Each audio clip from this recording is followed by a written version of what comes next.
Hello, welcome to Roopa's kitchen. എല്ലാവർക്കും സുഖമാണെന്ന് വിശ്വസിക്കുന്നു. അപ്പം ഞാനിവിടെ നല്ല ഹെൽത്തി ആയിട്ടുള്ള ഒരു റെസിപ്പി ആയിട്ടാണ് വന്നിട്ടുള്ളത്. അതെന്തെന്ന് വെച്ചാൽ നമ്മുടെ സ്പ്രിംഗ് ഓണിയൻ ഉണ്ടല്ലോ, ഉള്ളിത്തണ്ട്, ഉള്ളിപ്പൂവ് എന്നൊക്കെ നമ്മൾ പറയും. അപ്പം അതുകൊണ്ട് അതിൻ്റെ കൂടെ മുട്ടയും കൂടെ ചേർത്തിട്ട് ഉള്ള ഒരു റെസിപ്പിയാണ്. അപ്പം നമുക്ക് സ്പ്രിംഗ് ഓണിയൻ എഗ് ഫ്രൈ എന്നും പറയാം അതിന്. ഓക്കെ, അപ്പോൾ സ്പ്രിംഗ് ഓണിയൻ കൊണ്ട് നമുക്ക് കുറേ റെസിപ്പീസ് ഒക്കെ ഉണ്ടാക്കാം. എന്ന് വെച്ചാൽ തോരൻ ഉണ്ടാക്കാം, മെഴുക്കുവരട്ടി ഉണ്ടാക്കാം, മസാല ഉണ്ടാക്കാം, ഗ്രേവി ഉണ്ടാക്കാം. ഇങ്ങനെ പല രീതിയിലും നമുക്ക് സ്പ്രിംഗ് ഓണിയൻ കൊണ്ട് ചെയ്യാൻ പറ്റും. പക്ഷേ ഇന്ന് ഞാൻ ഉണ്ടാക്കിയത് ഇങ്ങനെയാണ്, അതായത് എഗ്ഗും കൂടെ ചേർത്തിട്ട്.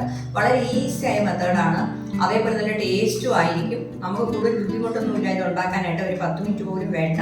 പിന്നെ നമുക്ക് ചോറിൻ്റെ കൂടെ കഴിക്കാനും ചപ്പാത്തിയുടെ കൂടെ കഴിക്കാനും ഒക്കെ വളരെ നല്ലതാണ്. കൊച്ചു കുട്ടികളുണ്ടെങ്കിൽ അവർക്ക് ഇത് കൊടുക്കാം. പക്ഷെ നല്ല ഹെൽത്തി ആയിട്ടുള്ളതാണല്ലോ ഈ ഉള്ളിത്തണ്ടും അതേപോലെ മുട്ടയും കൂടെ ചേരുമ്പോൾ വേറെ കുഴപ്പമൊന്നുമില്ലല്ലോ. പിന്നെ നമുക്ക് വെറുതെയും കഴിക്കാൻ കൊള്ളാം കേട്ടോ. അപ്പോൾ എല്ലാവരും ഒന്ന് ട്രൈ ചെയ്ത് നോക്കണം.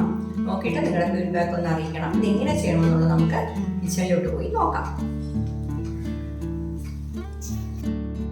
അപ്പം ഞാൻ ആ ഉള്ളിത്തണ്ടും സ്പ്രിംഗ് ഓണിയനും എഗ്ഗും കൂടെ ചേർത്തുള്ള കറിക്ക് വേണ്ടിയിട്ട് 2 മുട്ട എടുത്തിട്ടുണ്ട്.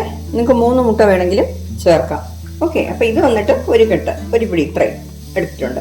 ഇനിയിപ്പോൾ ഇത് നമുക്ക് നല്ല രീതിയിൽ കഴുകിയിട്ട് കട്ട് ചെയ്യണം ചെറുതായിട്ട്. അപ്പോൾ ഓരോന്നായിട്ട് ഇങ്ങനെ എടുത്തിട്ട് നല്ല നീറ്റായിട്ട് കഴുകണം കേട്ടോ. ഞാൻ കഴുകി കഴിഞ്ഞു. ഇനിയിപ്പോൾ നമുക്കിത് ചെറുതായിട്ടൊന്ന് കട്ട് ചെയ്യണം.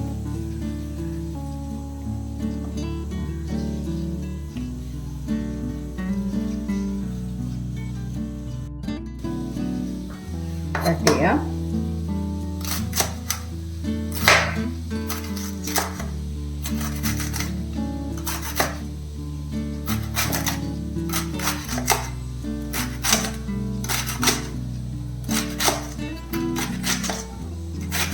കണ്ടോ, ഇതുപോലെ ഞാൻ എല്ലാം കട്ട് ചെയ്യാം കേട്ടോ.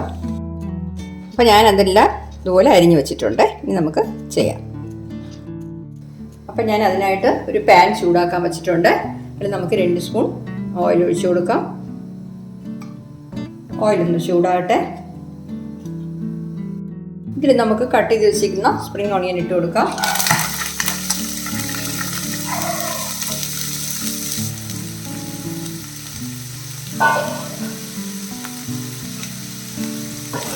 പിന്നെ നമുക്ക് ഈ സ്പ്രിംഗ് ഓണിയൻ നെടുകെ ചേർത്തിട്ടും കട്ട് ചെയ്യാം കേട്ടോ. അപ്പോൾ കുറച്ചുകൂടെ നൈസായിട്ട് കിട്ടും, കുറച്ചുകൂടെ പെട്ടെന്ന് വഴണ്ട് കിട്ടുകയും ചെയ്യും. പെട്ടെന്ന് തന്നെ വഴണ്ട് കിട്ടുന്നതാണ്. ഇത് വെള്ളമൊന്നും ചേർക്കേണ്ട ആവശ്യമില്ല.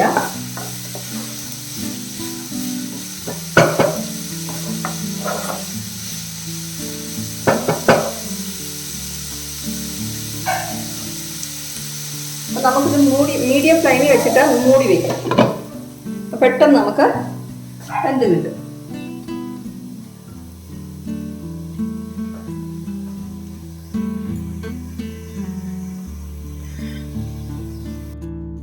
അപ്പം നമ്മളിത് വെച്ചിട്ട് 2 മിനിറ്റ് കഴിഞ്ഞ് തുറന്നു നോക്കാം. വെന്തിട്ടുണ്ട്. ഇത് കുറച്ച് വലിയ തണ്ടാണ്, കുറച്ച് വണ്ണമുള്ള തണ്ടാണ്. അതുകൊണ്ട് 1 മിനിറ്റ് കൂടെ വയ്ക്കേണ്ടി വരും. ഇത് ചെറുതാണെങ്കിൽ 1 മിനിറ്റ് 2 മിനിറ്റ് ഒക്കെ മതി കേട്ടോ. പെട്ടെന്ന് തന്നെ ഇത് വേണ്ടി കിട്ടും. ഇതിന് പ്രത്യേക സമയമൊന്നും ആവശ്യമില്ല. നമുക്കിത് 1 മിനിറ്റ് കൂടെ ഇരുന്നോട്ടെ. അപ്പം നമുക്ക് തുറന്ന് നോക്കാം. വെള്ളമൊന്നും ചേർക്കണ്ട കേട്ടോ. അതിന് ജലാംശം ഉണ്ട്. അത് കാരണം വെള്ളമൊന്നും ചേർക്കേണ്ട ആവശ്യമില്ല. ഫ്ലെയിം ഒരുപാട് കൂട്ടി വയ്ക്കുകയും വേണ്ട. ഒരു മീഡിയം ഫ്ലെയിമിൽ വെച്ചാൽ മതി. എന്നിട്ട് ഇടയ്ക്കിടയ്ക്ക് ഇളക്കി കൊടുത്തോണം. ഞാനിപ്പോൾ നോൺ സ്റ്റിക്ക് പാനിലാണ് ഇട്ടത്. വേറെ ഏത് പാനും ജലത്തിൻ്റെ ആവശ്യം വരുന്നില്ല.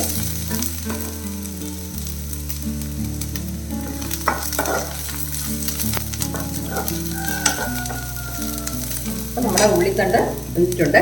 നമ്മളിപ്പോൾ ആകെ 4 മിനിറ്റാണ് ഇത് വെച്ചിരുന്നത് വേവിക്കാനായിട്ട്. ഞാൻ പറഞ്ഞ പോലെ അത് കുറച്ച് വലിയ തണ്ടായതുകൊണ്ടാണ്. അല്ല, നിങ്ങൾ നെടുകെ ചേരിച്ചിട്ട് കട്ട് ചെയ്തിടുകയാണെന്നുണ്ടെങ്കിൽ നമുക്കൊരു 2 മിനിറ്റ് തന്നെ ധാരാളം അത് വെന്ത് കിട്ടാനായിട്ട്. ഇപ്പം നമ്മൾ നെടുകെ ചേർത്തിട്ടല്ലല്ലോ ഇട്ടത്, മുഴുവനായിട്ട് വെച്ചിട്ട് തീരെ കുഞ്ഞായിട്ടുമല്ല, ഇങ്ങനെയാണ് കട്ട് ചെയ്തിട്ടത്. അത് കാരണമാണ് നമുക്ക് 4 മിനിറ്റ് ആയത്. പെട്ടെന്ന് തന്നെ റെഡിയാക്കാൻ പറ്റിയ ഒരു റെസിപ്പിയാണ്.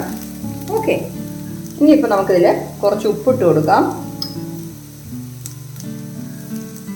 ഉപ്പ് കുറച്ച് മതി, വേണമെങ്കിൽ നമുക്ക് പിന്നെ ചേർത്തോളാം. അത് കഴിഞ്ഞിട്ട് നമുക്ക് ഒരു 1/2 ടീസ്പൂൺ പെപ്പർ പൗഡർ വന്നിട്ട് ഒരു 1/2 ടീസ്പൂണിനും കുറച്ചായാൽ മതി. ഓക്കെ, ഒരു 1/4 ടീസ്പൂൺ ആയാലും മതി. അതുപോലെ തന്നെ മുളക് പൊടി ഒരു 1/4 ടീസ്പൂൺ, 1/4 ടീസ്പൂൺ മുളക് പൊടി. പിന്നെ കറി മസാലപ്പൊടി വേണം, അത് ഒരു 1/2 ടീസ്പൂൺ. ഓക്കെ, ഇതെല്ലാം കൂടെ ഇട്ടിട്ട് ഒന്ന് മിക്സ് ചെയ്യാം. ഈ പൊടികളൊക്കെ എൻ്റെ കൂടെ ചേർന്നിട്ടുണ്ട്. അപ്പോൾ ഫ്ലെയിം കുറച്ച് വെച്ചോളാം.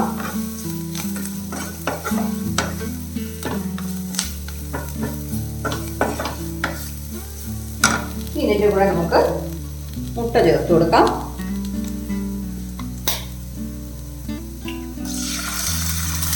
മൂന്ന് മുട്ട ചേർക്കാം കേട്ടോ. നമുക്കിപ്പോൾ അത്രയും വേണ്ടാത്തതുകൊണ്ടാണ് ഞാൻ ഇത്ര ആക്കിയത്.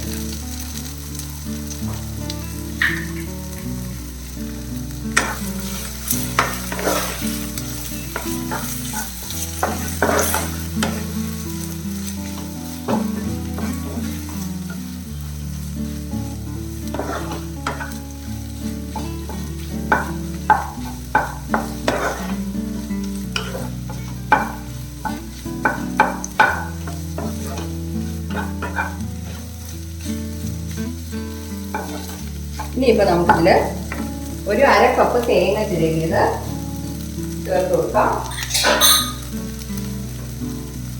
തേങ്ങ ചേർക്കാതെയും ചെയ്യാം കേട്ടോ. ഇത് മാത്രം ഇങ്ങനെ ഈ പിന്നെ സ്പ്രിംഗ് ഓണിയനും ഈ എഗ്ഗും കൂടെ ചേർത്തിട്ട് കുരുമുളക് പൊടി ഇതൊക്കെ ചേർത്തിട്ട് ഇങ്ങനെയും നമുക്ക് ചെയ്തെടുക്കാം. പിന്നെ തേങ്ങയും കൂടെ ചേർത്ത് ഇച്ചിരി കൂടെ നമുക്ക് ടേസ്റ്റ് അതല്ലേ ഇഷ്ടം. ചില സ്ഥലത്ത് തേങ്ങ ചേർക്കാത്ത ആൾക്കാരാണെങ്കിൽ ആ തേങ്ങ ചേർക്കത്തില്ല. സ്പ്രിംഗ് ഓണിയനും എഗ്ഗും മാത്രം തന്നെയാണ് ഉപയോഗിക്കുന്നത്. ഇതിപ്പോൾ നമുക്കിതിൽ ഉപ്പ് എരിവ് നോക്കിക്കോളാം. ഓക്കെ,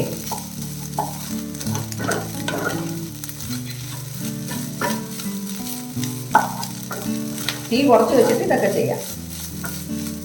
ആ പാട്ട് ചെക്ക് ചെയ്തോട്ടെ.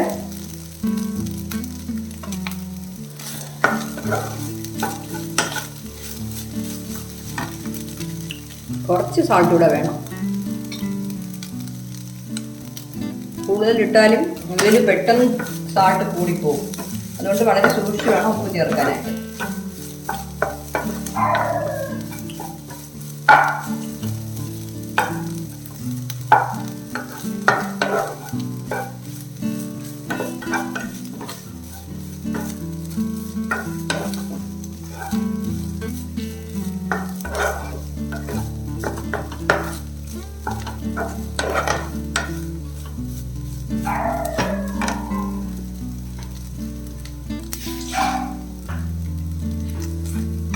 ടേസ്റ്റ് നോക്കിക്കോട്ടെ.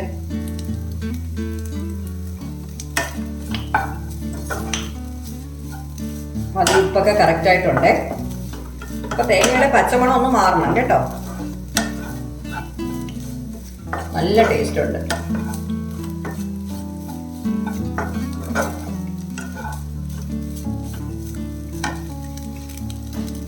അപ്പൊ ഞാൻ ഫ്ലെയിം ഓഫ് ചെയ്യുന്നേ. അപ്പൊ കണ്ടോ, നമ്മുടെ സ്പ്രിംഗ് ഓണിയനും അതായത് ഉള്ളിത്തണ്ട്, ഉള്ളിപ്പൂവ് എന്നൊക്കെ പറയും നമ്മൾ, അതും മുട്ടയും ചേർത്തുള്ള ഈ കറി വന്നിട്ട് സൂപ്പറായിട്ട് കിട്ടിയിട്ടുണ്ട്. ഓക്കെ, അപ്പോൾ എല്ലാവരും ട്രൈ നോക്കണം. വളരെ ഈസിയാണ് കേട്ടോ. പ്രത്യേകിച്ച് സമയമൊന്നും വേണ്ട. കുട്ടികൾക്ക് നമ്മളിത് ചെയ്ത് കൊടുക്കാൻ എരിവും അധികം ഇല്ല. മുട്ടയുണ്ട്, സ്പ്രിംഗ് ഓണിയൻ, എല്ലാം നമ്മുടെ ഹെൽത്തിന് വളരെ നല്ലതാണ്. കുട്ടികൾക്ക് പെട്ടെന്ന് ഒരു കറി വേണമെന്നുണ്ടെങ്കിൽ നമുക്ക് സ്പ്രിംഗ് ഓണിയൻ നമ്മുടെ കയ്യിലുണ്ടെങ്കിൽ ഇങ്ങനെ ചെയ്ത് കൊടുക്കാം. ഇതിപ്പോൾ നമ്മൾ വേറെ റൈസിൻ്റെ കൂടെ അല്ലാതെ വെറുതെയും കഴിക്കാൻ കൊള്ളാം കേട്ടോ. ഇതിങ്ങനെ ഉണ്ടാക്കിയിട്ട് ഒരു സ്പൂൺ വെച്ച്, പച്ചമുളകൊന്നും നമ്മൾ ചേർത്തിട്ടില്ലല്ലോ, നമുക്ക് പിള്ളേർക്ക് കൊടുക്കുകയാണെങ്കിൽ കഴിക്കുകയാണെങ്കിൽ വളരെ നല്ലതാണ്. വയറ് നിറയുകയും ചെയ്യും. വലിയവർക്കും അതെ, നമുക്ക് കുറച്ചെടുത്ത് കഴിക്കുമ്പോൾ നമ്മുടെ വയറ് ഇല്ലാവുകയും ചെയ്യും.